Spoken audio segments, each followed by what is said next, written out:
সবার সামনে গৌরবের সত্য ফাঁস করে দিল আরাধ্যা। হ্যাঁ বন্ধুরা, এমনটাই দেখা যাবে। বিস্তারিত জানতে ভিডিওটিতে লাইক দিয়ে চ্যানেলটি সাবস্ক্রাইব করে শুরু থেকে শেষ অবধি দেখতে থাকো। গল্পের শুরুতেই দেখা যাবে তটিনী সবাইকে নিয়ে আরাধ্যার বাড়িতে আসে নেমন্তন্ন খেতে। ঠিক তখনই দেখা যাবে তটিনীকে আরাধ্যা বলতে থাকে, ছোটদি ভাই তুই এসেছিস, আমি অনেক হ্যাপি। সত্যি আমি ভাবতে পারিনি যে তুই আমার আমার ইনভাইটে আমাদের বাড়িতে আসবি। তখনই তটিনী বলে, আমার ছোট্ট বোনটা আমাকে ইনভাইট করেছে আর আমি না এসে পারি? আমি তো কোনোভাবে না এসে পারিনি, তাই না? তাই তো আমি তোর কাছে এসেছি। তুই কি খুশি হয়েছিস? তখন আরাধ্যা বলে, হ্যাঁ ছোটদি ভাই, আমি অনেক খুশি হয়েছি। এরপরে দেখা যাবে আরাধ্যা বলতে থাকে, আজকে স্পেশাল একটা সারপ্রাইজ আছে। তখনই এ কথা শুনে দেখা যায় তটিনের বলতে থাকে, কি বলছিস এসব, কি সারপ্রাইজ? তখনই আরাধ্যা বলে, আজকে আমাদের হবু জিজু এখানে আসছে, ওনাকেও এখানে নিমন্ত্রণ করা হয়েছে, উনি এখানে আসবেন। এখানে এসে আমাদের বাড়িতে বড়দি ভাইয়ের সঙ্গে দেখা করবে আর এখানে ওদের দুজনকে একসঙ্গে বসিয়ে এখানে ওদেরকে আইবুড়ো ভাত খাওয়ানো হবে, ব্যবস্থা করেছি আমি। তখন এ কথা শুনে তটিনী খুশি হয়ে যায়। এরপরে দেখা যায় সেখানে এসে দাঁড়ায় গৌরবকে দেখেই চমকে যায় আরাধ্যা বলতে থাকে, এটা কি করে হতে পারে, আমি ওকে খুব ভালো করেই চিনি। এরপরে আরাধ্যার মুখ চুপসে গেলে তখনই তখনই দেখা যাবে আরাধ্যাকে তটিনী বলতে থাকে, কি ব্যাপার আরাধ্যা, তোর মুখ এত শুকিয়ে গেল কেন? তুই কি কোনো কিছু দেখে অবাক হয়ে গেছিস? কোনো কিছু ভাবছিস তুই? তখনই আরাধ্যা বলতে থাকে, না রে ছোটদি ভাই, সেরকম কিছুই নয়, আমি তোকে সবটা পরে খুলে বলবো। তখনই তটিনী বলে, তুই আমাকে এখনই বল, কি বলবি? তখনই আরাধ্যা তটিনীকে আড়ালে নিয়ে যায়। সেখানে আড়ালে নিয়ে গিয়ে সমস্ত সত্য বললে তখনই তটিনী অবাক হয়ে যায় আর বলতে থাকে, এই কথাগুলো তুই বড়দি ভাইয়ের সামনে বলতে পারবি? তখনই আরাধ্যা বলতে থাকে, হ্যাঁ অবশ্যই পারবো। এরপরে দেখা যায় আরাধ্যাকে সঙ্গে নিয়ে সবার সামনে এসে দাঁড়ায় তটিনী। তখনই আরাধ্যা বলতে থাকে, বড়দি ভাই, এই বিয়েটা আমি কোনোভাবে হতে দেব না। তখন এই কথা শুনে দেখা যাবে নন্দিনী সহ সবাই অবাক হয়ে যায়। নন্দিনী বলতে থাকে, কি বলছিস এসব? তখনই আরাধ্যা বলে, হ্যাঁ আমি যা বলছি একদম ঠিক বলছি, তোর এই বিয়েটা হবে না, কারণ এই লোকটাকে আমি খুব ভালো করেই চিনি। এই লোকটা যে কতটা জঘন্য সেটা তুই জানলে অবাক হয়ে যাবি। কথা শুনে তটিনী অবাক হয়ে যায় আর বলতে থাকে, তুই কি বলছিস এসব? তখনই দেখা যাবে এ কথা শুনে এ কথা শুনে নন্দিনী বলতে থাকে, সত্যি আমি বুঝতে পারছি না তোর কথাগুলো, তুই কি বলতে চাইছিস? সবটা আমাকে আমাকে খুলে বল। তখনই আরাধ্যা বলে, ও ও যখন আমি কলেজে পড়তাম তখন আমাদের আমাদের আমার একটা সিনিয়র আপু ছিল, ওই আপুর সঙ্গে অসভ্যতামও করেছিল। অসভ্যতার কারণে অনেক কিছু হয়ে গিয়েছিল। এ বলে দেখা যাবে সমস্ত কিছু খুলে বলে আরাধ্যা। এ কথা শুনে অবাক হয়ে যায় নন্দিনী বলতে থাকে, কি বলছিস এসব, তুই কথাগুলো ভেবে বলছিস তো? তখনই আরাধ্যা বলে, হ্যাঁ আমি যা বলছি একদম ঠিক বলছি, কোনো রকম কোনো ভুল নেই, আমার কথায় তুই কোনো ভুল খুঁজে পাবি না। এরপরে দেখা যাবে গৌরব বলতে থাকে, এসব কি বলছো তুমি? তুমি তো একটা বাচ্চা মেয়ে, তোমার সঙ্গে আমার তো আগে কখনো দেখা হয়নি।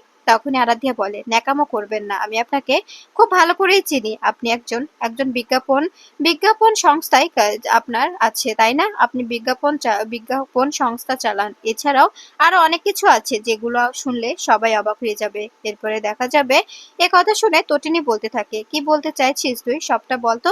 তখনই আরাধ্যা বলে, ওনার সঙ্গে ওনার সঙ্গে আমার শ্বশুরমশাইয়ের একটা লিংক আছে। আমার শ্বশুরমশাই যে বিজনেস করে সে বিজনেসের উনিও একজন। বিজিতের সঙ্গে ওনারও একটা কানেকশন আছে। ওরা ওরা প্ল্যান করেই বড়দি ভাই তোকে ওদের জালে ফাঁসাচ্ছে, যাতে করে তোকে দিয়ে ওরা সমস্ত কাজ হাসিল করতে পারে, কোনোভাবে জানে তো তুই আর কোনোভাবে কোর্টে মুভ না করতে পারিস। তোকে বিয়ে করে এখান থেকে নিয়ে চলে যাবে, যাতে করে তুই কোর্টে মুভ করতে না পারিস, জিজুর পাশে দাঁড়াতে পারিস। জিজুকে ওরা আস্তে আস্তে একদম একদম গিলে খাবে। এ কথা শুনে দেখা যাবে নন্দিনী অবাক হয়ে যায়। এরপরে নন্দিনী সেখান থেকে ছুটতে চলে যায়। তখনই আরাধ্যাকে তটিনী বলে, আরাধ্যা তুই সমস্তটা সামলে নিস, আমি আমি দেখছি, দিদির কোনো ক্ষতি আমি হতে দেব না। দিদু কোনোভাবে কষ্ট পেতে দেব না দিদিকে। এরকম এরকম লম্পট লোকজনের জন্য আমার দিদি কেন কষ্ট পাবে? আমি আমার দিদির পাশে থাকবো। এরপরে দেখা যাবে এই বলেই নন্দিনীর পিছু পিছু দৌড়াতে থাকে তটিনী। বাড়ি ফিরেই দেখা যাবে নন্দিনী সত্যজিতের সামনে দাঁড়ায় আর বলতে থাকে, ড্যাড তুমি এটা না করলেও পারতে, তুমি শুধুমাত্র আমাকে আমাকে এই কেস থেকে সরানোর জন্য এরকম একটা নোংরা জঘন্য খেলা খেললে। তখনই দেখা যাবে সত্যজিৎ বলতে থাকে, কি বলছিস এসব, তুই কি বলতে চাইছিস? আমি তোর কথাগুলো বুঝতে পারছি না। তখনই নন্দিনী বলে, তুমি সত্যি বুঝতে পারছো না নাকি বুঝে না বুঝার ভান ধরে আছো? তুমি তুমি সত্যি করে বলো তো। তখনই দেখা যাবে সত্যজিৎ বলে, আমি সত্যি বুঝতে পারছি না তোর কথাগুলো, তুই আসলে কি বলতে চাইছিস বলতো। তখনই দেখা যাবে নন্দিনী বলতে থাকে, তুমি কি গৌরবকে আগে থেকে চিনতে না? তখনই দেখা যাবে এ কথা শুনে সত্যজিৎ বলতে থাকে, না তো, আমি তো আগে থেকে গৌরবকে চিনি না। কেন? ওনার সঙ্গে তো আমার পরিচয় হয়েছে সবে মাত্র। আমি আমি তোর জন্য ছেলে খুঁজছিলাম, হঠাৎই হঠাৎই ওর বাবা এসে আমাকে আমাকে তোর জন্য বিয়ের প্রস্তাব দেয়। আমি সেটা রাজি হয়ে যাই। ছেলে ছেলে সাকসেস, এটা শুনে আমি ভেবেছি যে ছেলে সত্যি সত্যি সাকসেস। যদি আমি তোকে ওখানে বিয়ে দিই, তুই অনেক সুখী হতে পারবি। তখনই এ কথা শুনে দেখা যাবে দেখা যাবে নন্দিনী বলতে থাকে, শুধু শুধু টাকা পয়সা থাকলে, অর্ধত্ব থাকলে সুখী হওয়া যায় না ড্যাড।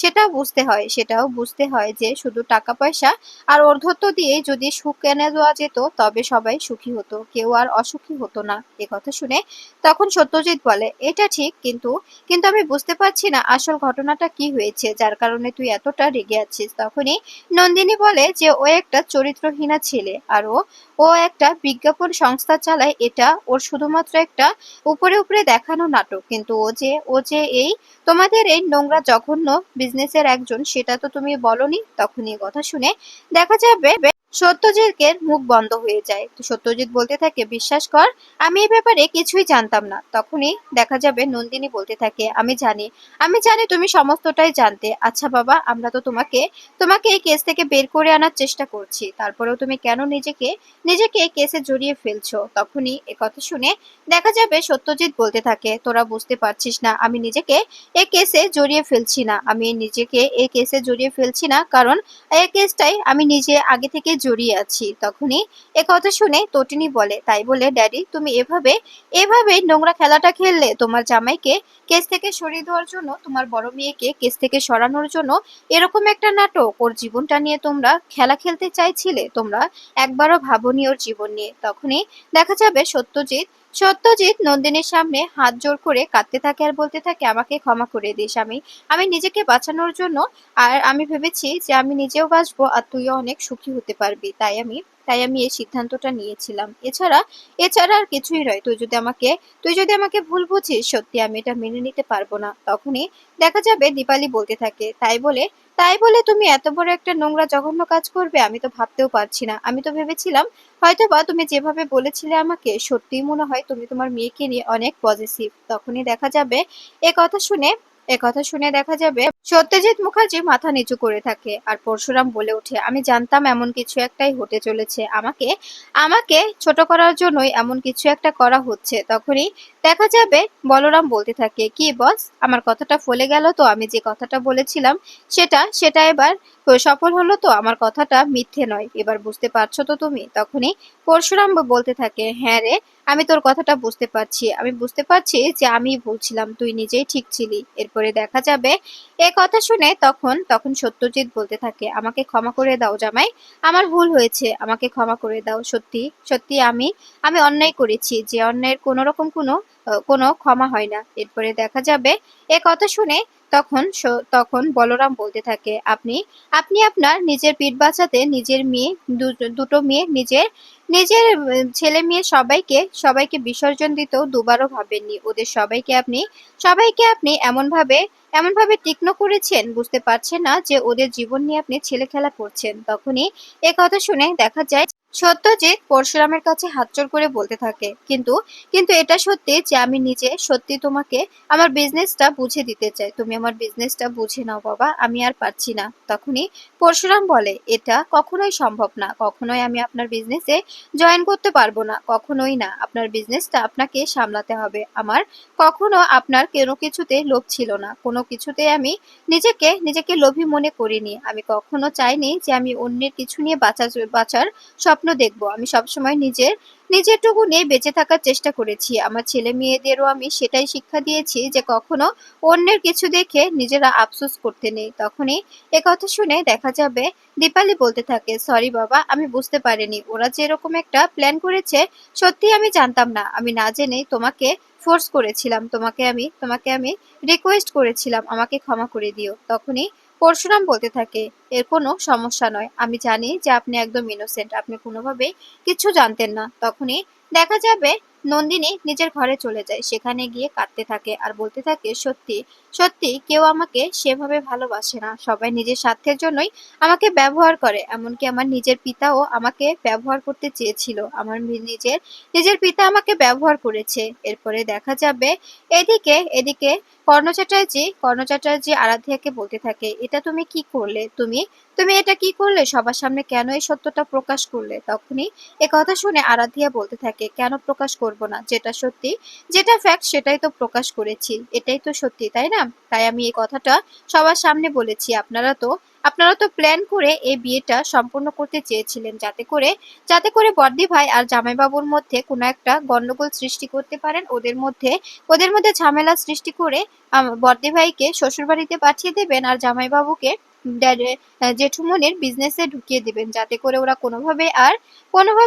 আর কোর্টে মুভ না করতে পারে। এটাই তো চেয়েছিলেন আপনারা তাই না? তখন এই কথা শুনে দেখা যাবে কর্ণ চ্যাটার্জি বলতে থাকে, বেশি বাড়াবাড়ি করো না কাবির, তুমি ওকে বুঝিয়ে দাও যে ও কোনো যেরকম ভাবে যেন আমাদের এসব কিছুতে নাক না গলায়। তখনই এ কথা শুনে দেখা যাবে কাবির বলতে থাকে, আরাধ্যা কেন অযথা ড্যাডের কথার অবাধ্য হচ্ছ? ড্যাড যেভাবে বলছে সেভাবেই কাজ করো, তুমি ওদেরকে বলে দেবে যে তুমি কিছুই জানো না। তখনই আরাধ্যা বলতে থাকে, আমি কিচ্ছু বলবো না, আমি নিজের স্টেটমেন্ট একদম পাল্টাবো না, আমি যেটা বলেছি সেটাই সত্যি, তাই সেটাই ঘটবে, কোনোভাবেই আমি বর্দি ভাইয়ের এই বিয়েটা হতে দেব না, কারণ বর্দি ভাইয়ের জীবনটা আমি কোনোভাবেই নষ্ট হতে দিতে পারি না।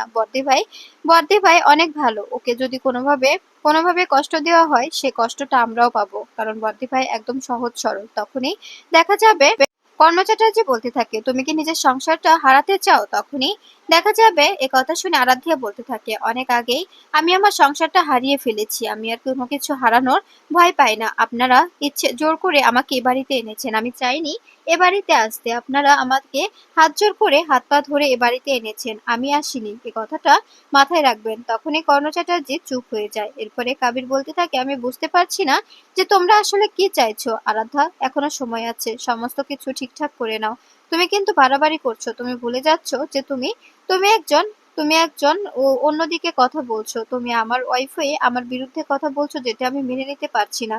তখনই আরাধ্যা বলতে থাকে, তুমি মেনে নিতে পারলেও আমার কিচ্ছু যায় আসে না, আর না মেনে নিতে পারলেও আমার কিচ্ছু যায় আসে না, কিন্তু তুমি একটা কথা মাথায় রাখবে যে তুমি যেটা করেছো সেটাকে অন্যায় বলে, সেটাকে অন্যায় ছাড়া অন্য কিছুই বলে না। আর তোমার বাবা তোমাকে প্রশ্রয় দিয়ে দিয়ে আজকে এই অবধি এনেছে, আমি তোমাকে কোনোভাবে আর অন্যায় করতে দিতে পারবো না, তুমি যদি অন্যায় করতে যাও তবে আমি সমস্ত অন্যায় এভাবেই নষ্ট করে দেব। তখনই এ কথা শুনে দেখা যাবে কাবির নিজের ঘরে চলে যায়। এদিকে এদিকে পরশুরাম তটিনীকে ঘরে এসে বলতে থাকে, বুঝতে পারছো এবার খেলাটা কত দূর অবধি এগিয়ে গেছে, এবার যে করে হোক আমাদের খেলাটা চালিয়ে যেতে হবে, অনেক তো সহ্য করেছি, আর নয়, অনেক সহ্য করে আজ এত দূর এসেছি, এবার আমরা কোর্টে মুভ করব। এরপরে নন্দিনী পরশুরাম ও তটিনীর ঘরে আসে, সেখানে এসে দেখা যাবে নন্দিনী পরশুরামকে বলতে থাকে, তুমি তুমি বরং সমস্ত কিছু অ্যারেঞ্জ করে নাও, আমরা কোর্টে মুভ করব, অনেক অনেক হয়েছে, অনেক সহ্য করেছি, আর নয়, এত কিছুর পরেও যদি আমি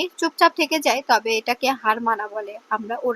ওরা যেটা চেয়েছে সেটাই করা হচ্ছে, আর আমি চাই না যে ওদের কথা মতো চলতে, ওদেরকে আমি বুঝিয়ে দিতে চাই যে নন্দিনী মুখার্জি নিজের মতো করে চলতে পারে, কখনো অন্যের কোনো বুদ্ধিতে নন্দিনী মুখার্জি চলে না, নন্দিনীর কোনো রকম কোনো ইচ্ছে নেই অন্যের বুদ্ধিতে চলা। এরপরে দেখা যাবে তখন এ কথা শুনে পরশুরাম বলে, চিন্তা করবেন না, আপনি সবকিছু ঠিকঠাক হয়ে যাবে, একদম চিন্তা করবেন না, সবকিছু একদম আগের মতো হয়ে যাবে। আমি সমস্ত ফাইলগুলো বের করছি, বলরামকে বলছি সমস্ত ফাইল বের করে সবকিছু গুছিয়ে নিতে, আমরা কোর্টে মুভ করব, নতুন করে কোর্টে হিয়ারিং শুরু হবে, আয়ুষী সহ সবাইকে জেলে পুরবো, সবাইকে যেতে হবে কাস্টাডিতে, ওদের সবাইকে আদালতে দাঁড়াতে হবে, আদালতে সবার সামনে দাঁড়িয়ে নিজেদের স্টেটমেন্ট দিতে হবে। এরপরে দেখা যাবে নন্দিনী বলতে থাকে, সত্যি আয়ুষীটাকে আমি কোনোভাবেই বোঝাতে পারলাম না যে তুই কেন অযথা অন্য একটি ছেলের জন্য নিজের জীবনটা নষ্ট করছিস, ও অন্যের জন্য নিজের জীবনটা নষ্ট করে দিচ্ছে।